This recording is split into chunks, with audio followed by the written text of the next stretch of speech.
3 consists of fetching wood and boarding up the vandalised window, and then there's just further characterisation between the pair, which I think the voice actors absolutely nailed. It also stands as a rather carefree section, being a pretty fitting calm before the storm of tension, paranoia, and just foreboding atmosphere.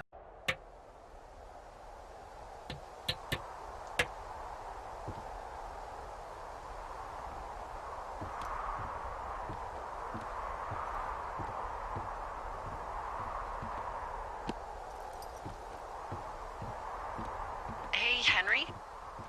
Yeah. What do you look like? Why are you asking?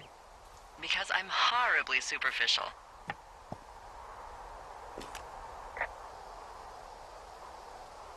Well, I get confused for Burt Reynolds all the time. Oh, is that so? Women say that we have a similar musk. Uh-huh. Hey, you asked. Okay, well, that gives me a good start. Now let's see. In my scope, I can only tell you're a white guy wearing shorts. It's hot. And maybe, by the way, I'm not white. It's not very, PC or whatever they say. Oh my god, you are the whitest man. Wow. I don't need a spotting scope for that. And if not shorts, then what do you normally like to wear? Tuxedos as often as possible. Oh, really? You bet. How cosmopolitan. I didn't realize Boulder was so chic. It is the peak of high society. Good to know, dear, yes. Now tell me about your face. I'm looking at you across the bar. What do I see?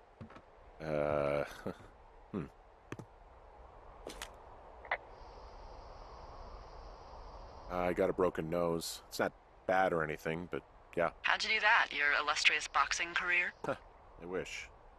No, a guy was drunk and jumped on my back, and I slipped and ate a parking meter.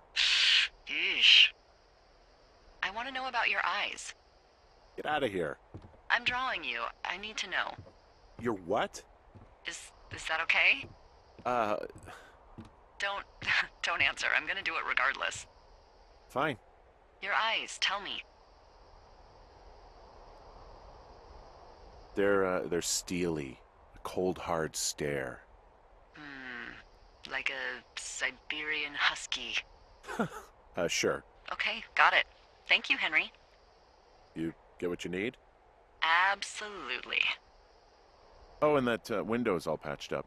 So, what should I do now? What's next? What's next? What do you think is next? Well, you've been the one giving me tasks for 2 days straight. What's next is you sit in that room until September 1st and call me at the first sign of smoke. Oh, yeah. Why don't you let me know when you're mentally prepared for that task, and I'll give it to you.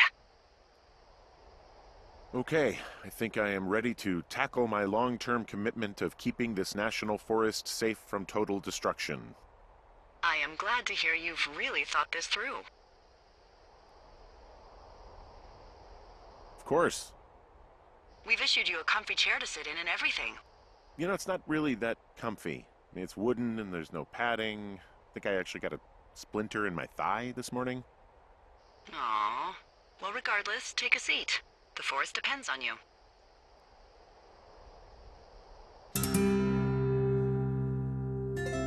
Day 9 is probably the shortest day, and it demands nothing of the player. It opts instead to develop the relationship in a montage-like way between Henry and Delilah, and how a seemingly small and unrelated event can snowball into something much more serious.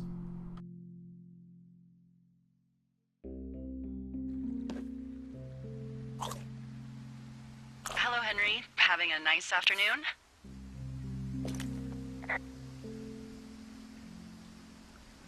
I might never leave.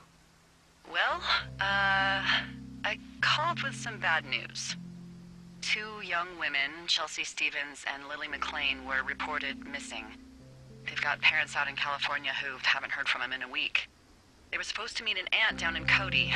If they're the girls from last week, then you're probably the last person to have seen them.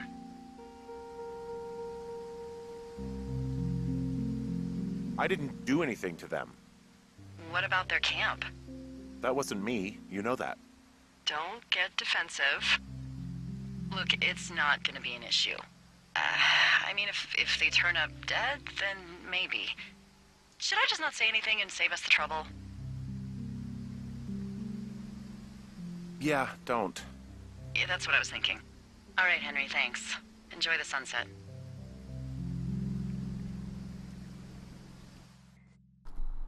Day 15 is another interesting one. It is a conversation with your wife, and the only thing demanded of the player is to follow some simple instructions, and to Quandary asked her, is it the alcohol causing this? Is he asleep? Is it a dream? Or is something sinister happening here? Additionally, it is also one of the shorter days of the game.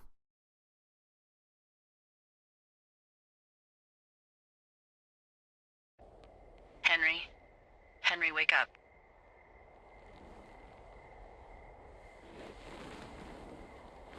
Get out of bed and pick up the radio. What do you want? Hey, you big dumb idiot. You're a big dumb idiot. Oh, baby, you sound tired. I am. Are you having a nice time? Yeah, it's good here. It's beautiful, you know? That's great, Henry. Really great. Well, I'll let you get back to sleep then. Okay, Jules. Delilah seems nice. Sure. Bye, baby.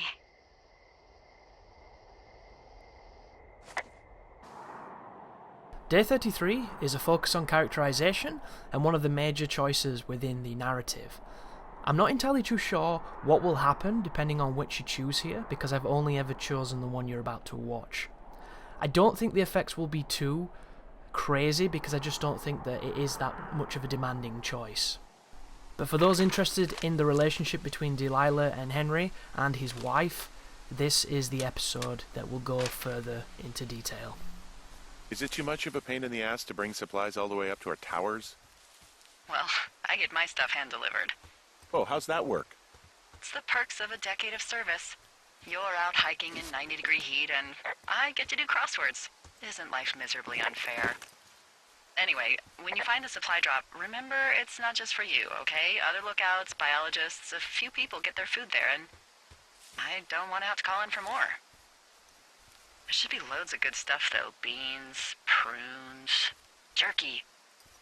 You know, my sister eats 6 prunes a day. 6. She's, like, really precise about it. She'd be great at this job if she didn't need wheelbarrows full of marijuana to function.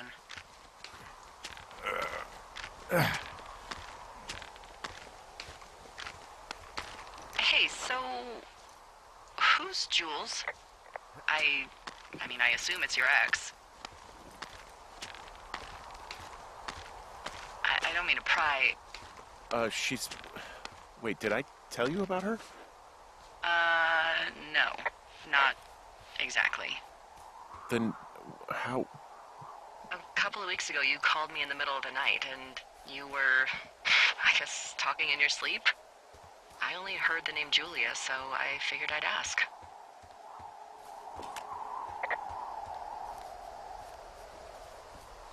It's hard to talk about.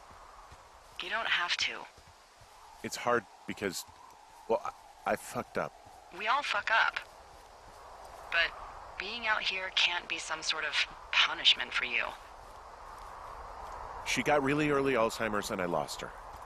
She's still alive. She's being taken care of back in Australia because that's where she's from. She's there. Oh my God, Henry. And that's it. I'm so sorry. Yeah. Henry, listen, oh my God, I'm so sorry you've gone through that.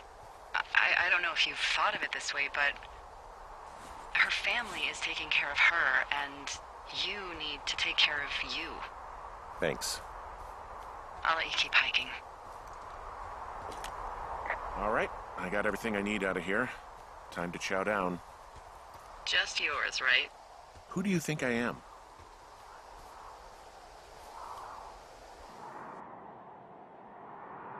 Day 64 is another short and not really demanding adventure, this time into a narrative tree between Henry and Delilah, and one of the fires that's going to be predominant towards the penultimate moments of this game. You will get to name it depending on your choice, so choose wisely.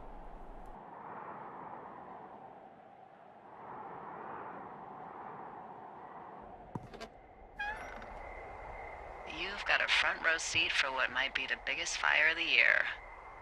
Yeah, it's really going. I'm gonna call it in. They'll send in a hotshot crew for some suppression, but I bet we'll be stuck with her for the rest of the summer. And she doesn't have a name yet. I usually think of something funny or something practical or a little risque when coming up with them. But why don't you do the honors?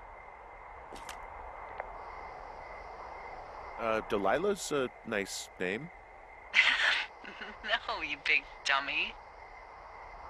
I was kidding. No, you were not. You're sweet, but we can't call it the Delilah Fire. Okay, what then? How about my middle name, June? The June Fire. Even though it's July. I like it. So there's this creek down the hill, and, you know what my favorite thing to do is? What's that? I love to take a bottle of whatever I have on hand, plunge it deep into the water, and let it chill in there all day. And then, on nights like tonight, when it is so disgustingly hot, I have something nice and cool to drink. I learned that from my sister in Santa Fe. She'd do that with a bottle of tequila near her house and make margaritas the size of your head. You'd like it there. If I was there with you, I'm sure I would like it a lot. Are you looking at the fire? Yeah, I am. I love how they look at night. During the day, it's just smoke, but when the sun is down, you can just get lost. Yeah. I'm glad you're here. Me too. Good. I don't talk to the other lookouts as much as I talk to you. Not in the same way. I know it's probably been a while since you've connected with someone the way we have. I don't mean to get all heavy, but it's been really nice. I wish I was over there. I wish you were too. We could sit outside. We could talk without these radios. We could, you know. What? What could we do? Well, let me tell you.